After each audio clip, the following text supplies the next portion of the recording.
And now we have Liam, and Liam is going to speak about people and things designing within socio-technical systems. A little bit about Liam. Liam has been here in Delhi with us since the 13th of March. It seems like a lifetime. Seems isn't like a it? long time, yeah. It's a long time, yeah. Also, James. James will speak tomorrow around the same time. Liam is an associate professor and a dean of learning and teaching at Royal Melbourne Institute of Technology School of Design. He supervises doctoral candidates, teaches undergraduate industrial design students, conducts research, and also various academic leadership activities in RMIT. Liam's academic work is concerned with how design practice might better attend to the socio-cultural environmental implications of new product and service development. His research has two key focal areas on design pedagogy and practice, and on design projects that deal with broad questions of care, specifically the sociality, sustainability, and dematerialization of product service systems. His research activities are structured around design collaboration, and they span topics including design in the conservation space domain, with a particular emphasis on design to support the management and improvement of endangered species. That should interest all creatures, big and small. Design for animal welfare and enrichment for zoos. Design for circularity and sustainability, with a specific agenda in informing public policy and business systems transformations. Design for health through a long-term collaborative design inquiry into diabetes and the complex human, social, institutional, and technological constructs. And finally, design pedagogy, where the educational space of design practice is actively crafted as a space to prototype and test new design methods and to challenge presumed ways. Warm welcome to Liam. Thank you. And we have about Is it working? 35 plus minutes, 35 plus. to 40, and then some 10 minutes for questions. Excellent. 40. I'll Thank you, Cherry. Okay, thank you. It's been very interesting this morning, listening to everything. It's been a very interesting exercise being here and getting this project that we're working on moving. My talk today is reasonably brief, and then there's a thought experiment because it's the last thing on the list, except for the wrap-up. So it's a bit of a way of, I don't know, maybe digesting some of the things we've heard today, putting the pieces together, and thinking about things.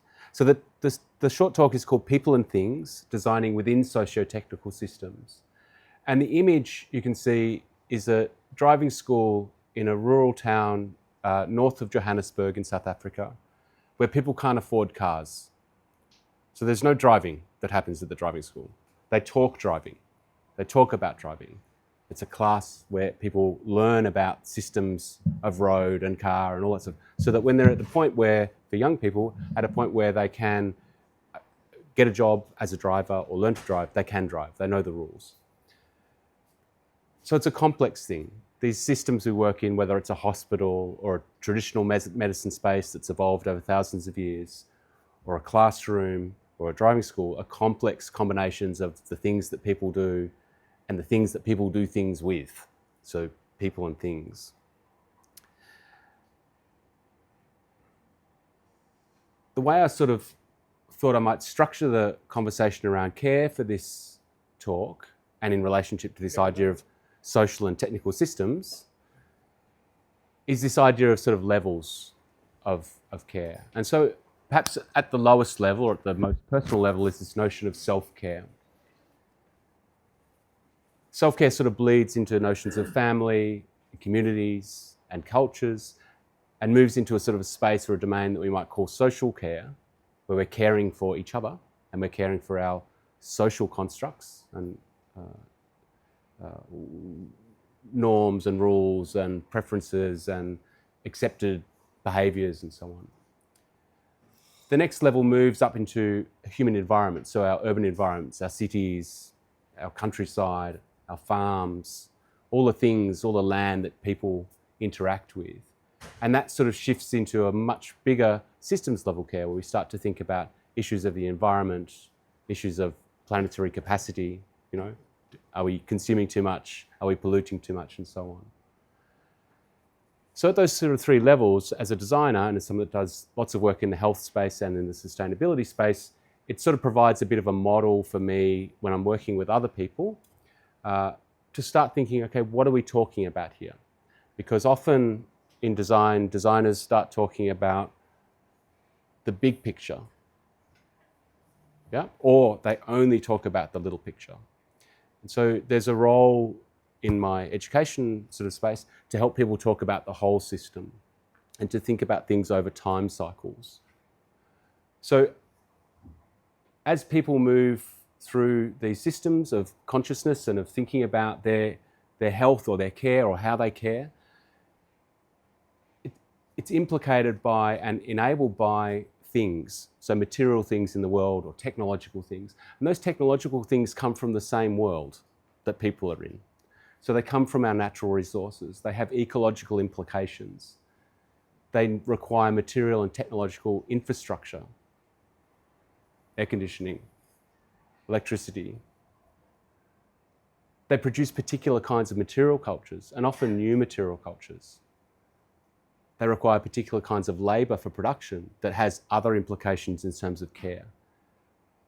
They require particular protocols of access, who gets to access what tools and when, yeah? Or what things and when. And they require and code particular ways or particular types of work in their use for care. You know? So a nurse, for instance, in a hospital has a series of things that they use to do their job to care, yeah? That are different from a doctor's things, that are different from a mother's things.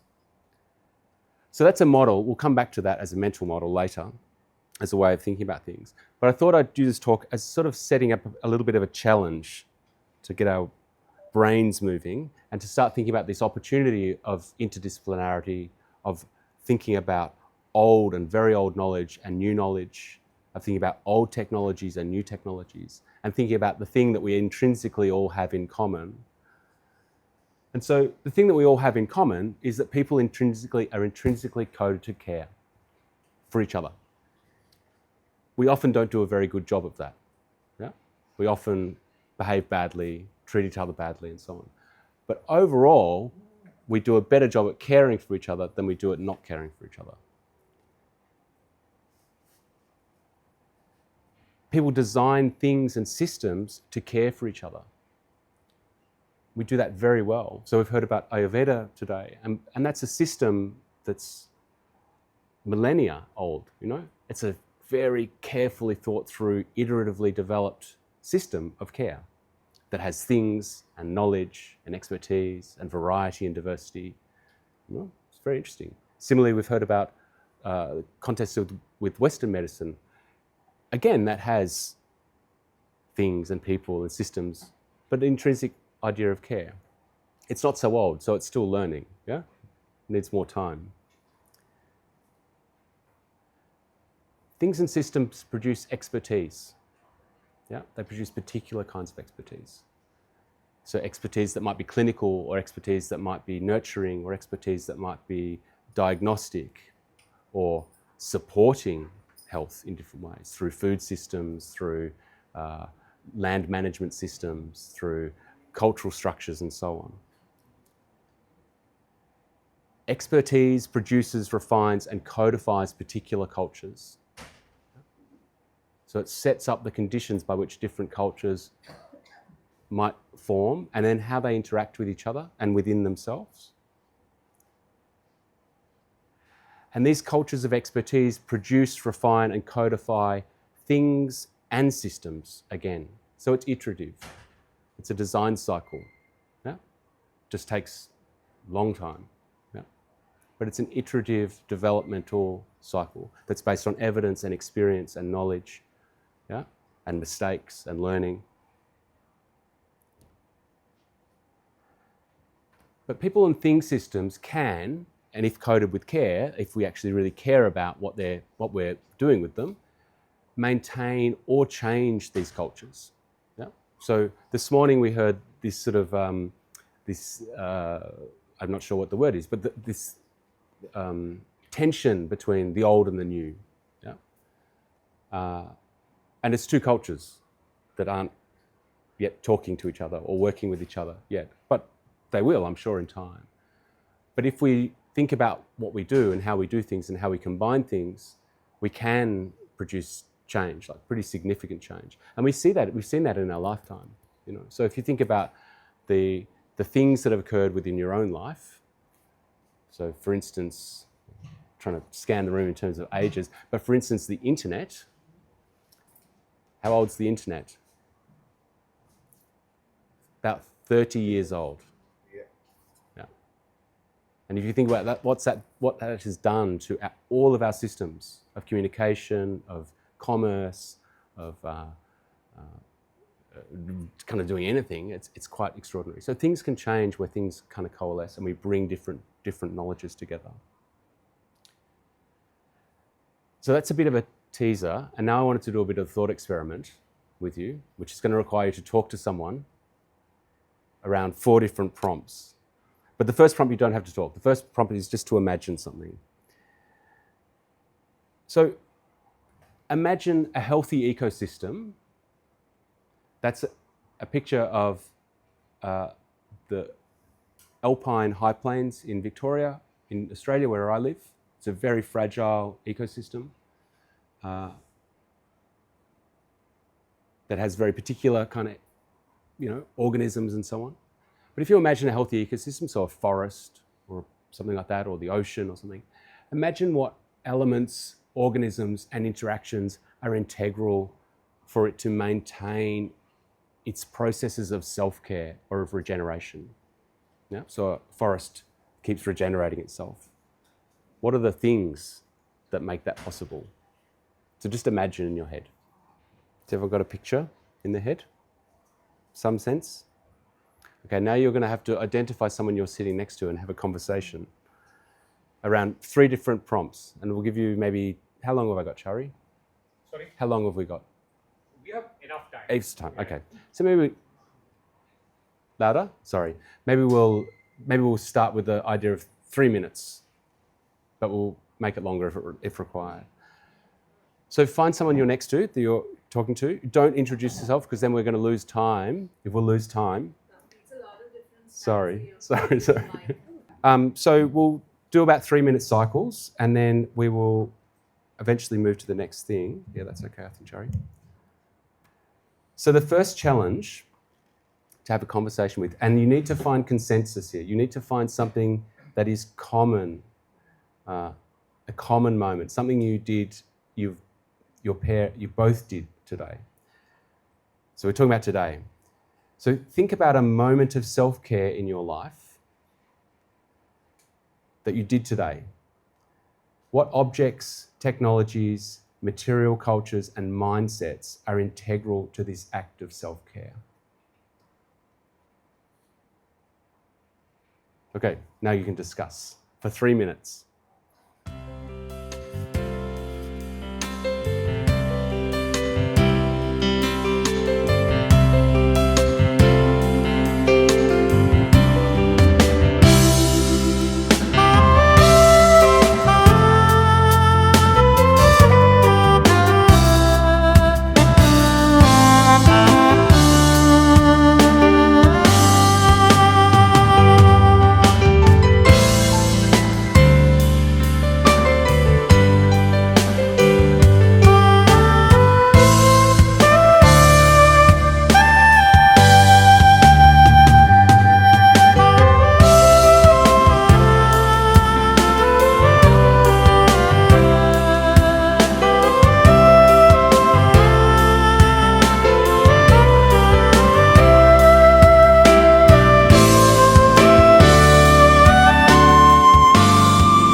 Next thought experiment. There's no end to this question. Who found that there was a lot of things they interacted with just to do self-care? There's a lot of different things. Yeah. So that's what designers do. Yeah. Sometimes we do a really bad job. Sometimes we do a good job. So we're going to move up that scale a little bit into this idea of society or social care. So again, in your group, I mean, maybe we'll spend a little bit longer. think about a moment of social care, so caring for others, that you do in your daily life. Again, what objects, what technologies, what material cultures, what infrastructures, what customs and social systems are integral to this activity of care.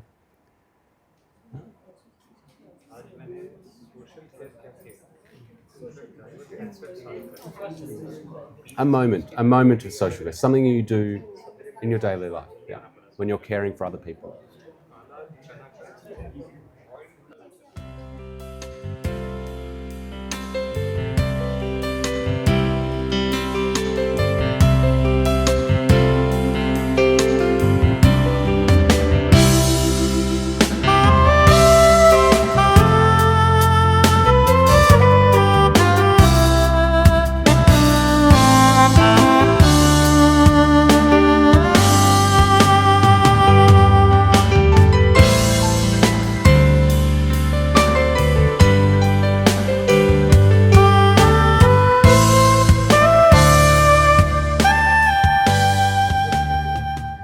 Okay, again, there's no end to this. It just keeps getting bigger and bigger.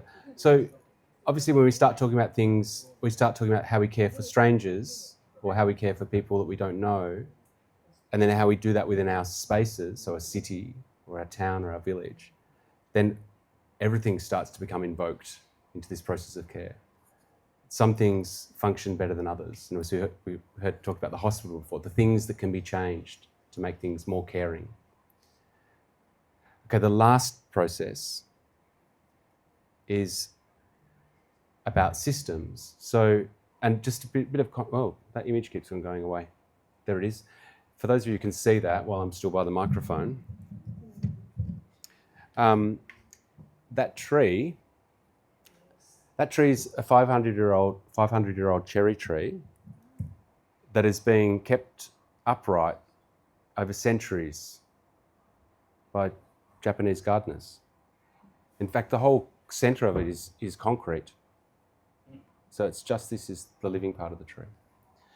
So for this task, again with your group, think about a moment of systems care, so caring for your environments that you have undertaken or that you undertake. Or maybe you don't undertake, but you feel like you should undertake, or you could undertake if you had the time.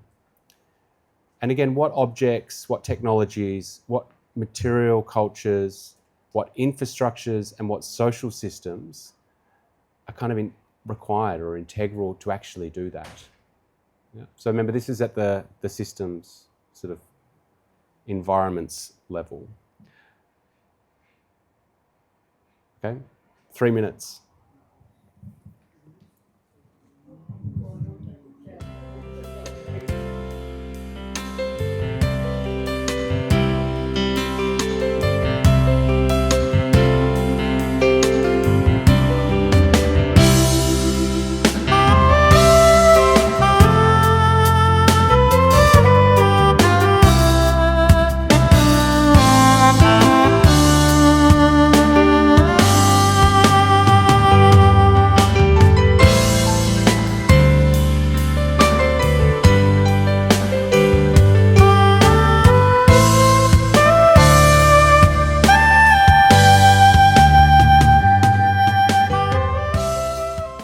Okay, thank you. Again, there's no end to this exercise. So I think what I wanted to try and do there was to give you an insight into what designers do in complex situations like dealing with questions of care. And Aditi sort of pointed to it in her talk before, but there is this role that designers play in a co-design process alongside people that have all the expertise of their situation. Like, you are all experts of your situation at various scales, and I could hear that through the conversation. And of course, there are some things that you don't know, but the conversation is a way of finding out what you don't know, because we don't know what we don't know until we find out. But in a co-design scenario, the people you're working with are the experts. So the people who are unwell, or their carers, or their clinicians, or their healers, they are the people that are the experts in a health co-design session. And the role of the designer is to essentially suspend their expertise from that. So it's not about design. Co-design isn't about design. It's about making a space by which people can learn and bring out their latent expertise, their knowledge, their know-how, and to find a way where that can fit together towards something that is better. So it's an interesting process, co-design. It's a very interesting process as a designer, someone that designs things like this or things like that that don't work, to then be involved in a process where there is no clear material outcome necessarily, but there is a change. Yeah, you're designing a process of change. You're not even designing it, you're facilitating a process of change. But I think the really important thing in all of this is that we are capable of doing really good care, and we actually have the expertise. We probably just don't talk enough about it, maybe. So that's it. So any questions?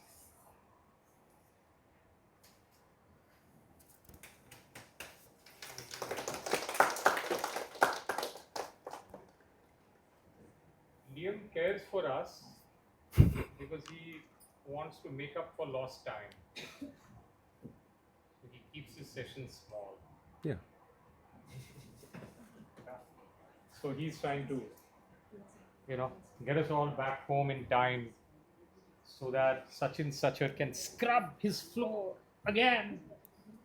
We're going to go back and do that, aren't you? Oh, but all creatures begin small of the quest. Yeah.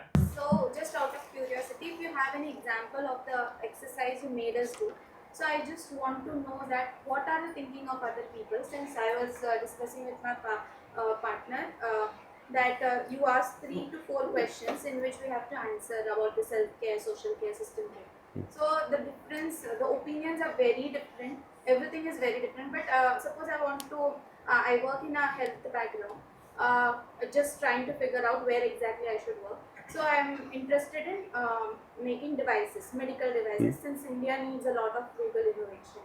So the thing is, if I want to come up with an idea, I need to go to the ground level, to talk to the hospitals, to talk to the people who are suffering. So gathering all this problem, I need to communicate with someone, because I'm not from a design background.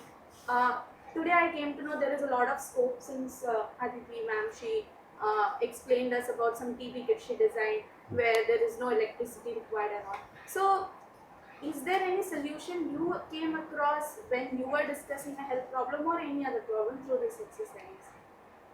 Something I really found it as a brainstorming exercise to arrive at some conclusion, but I don't know what was the effect of this exercise, or maybe some benefits people may have come across. That's it. Well, let's ask other people. I'm not sure what benefits. Actually, I want to know what others have discussed or arrived at something. Does anybody wants to share? This exercise usually culminates into smaller groups than larger group discussion. Yeah. Because of time we got it. Yeah. So maybe, did anyone come across something they thought was very interesting in the conversation? Maybe you would have done in your classes or something you could share. Oh, something I've done with my class. Yeah, so okay, an interesting one. So I've been working I didn't actually talk about any of the work that I actually do, but as an example in the health space, I've been working in the diabetes domain for maybe 2013, so a long time. And that diabetes, particularly type 2 diabetes, is a really interesting phenomenon in that it's acquired largely, and it can be acquired through all sorts of different factors like lifestyle, diet, genetic predisposition. It can be medically acquired through medical interventions. There's a whole bunch of different things that make it happen. And then with that, there's a whole series of different systems and decisions that have sat around that problem that become technologies, that become products, that become global products, that then change and reconstruct that condition almost as if it's a universally lived condition in the really particular context of culture. So an interesting example is, within the normal Western medicine space, the normal protocols for diabetes, type 2 diabetes monitoring is essentially to test your blood glucose multiple times a day, to record that down, to give that to the doctor somehow makes sense of that and then prescribes you or tells you what to do with things, right? That process isn't a process that was designed by people, either the doctor or the diabetic. It's a process that's developed through an insurance mechanism in the United States where there's health insurance, private health insurance. So in a context like Australia where we have universal health insurance, it's completely redundant. It's a completely ridiculous process that no one needs to do, and yet we've been doing it for 30, 40 years. But that process produces technologies, products. Those products get put into hospitals. They become orthodox. They become the mechanism by which decisions are made and processes. The condition is lived with. So it's this research work that I've been doing and supervising PhD candidates and so on in that space has really been about testing what is this thing? Because conditions produce culture, yeah? So there's a culture of diabetes self-care and diabetes management that necessarily should be different in different cultures, but it isn't necessarily, yeah? Because we live in a global kind of health construct. So anyway, so from that, there's a series of different things that have been designed and worked on, but probably the more interesting thing was a model around all of the little bits and pieces, the systems, social systems, technical systems, that sit around a diabetic to essentially approximate their pancreas externally. Yeah? So the pancreas isn't working, it's not producing insulin, and so we make a system to give the insulin. Yeah? It's a very complex technical system that's essentially a pancreas. Yeah? So that doesn't help you, does it? Just I'm finding some frugal things, I'm getting complex. Yeah. Any other questions? Yeah. It's not a question. So we had some kind of a discussion. You show us a picture where from you started, and then you talked about the harmonization ecosystem.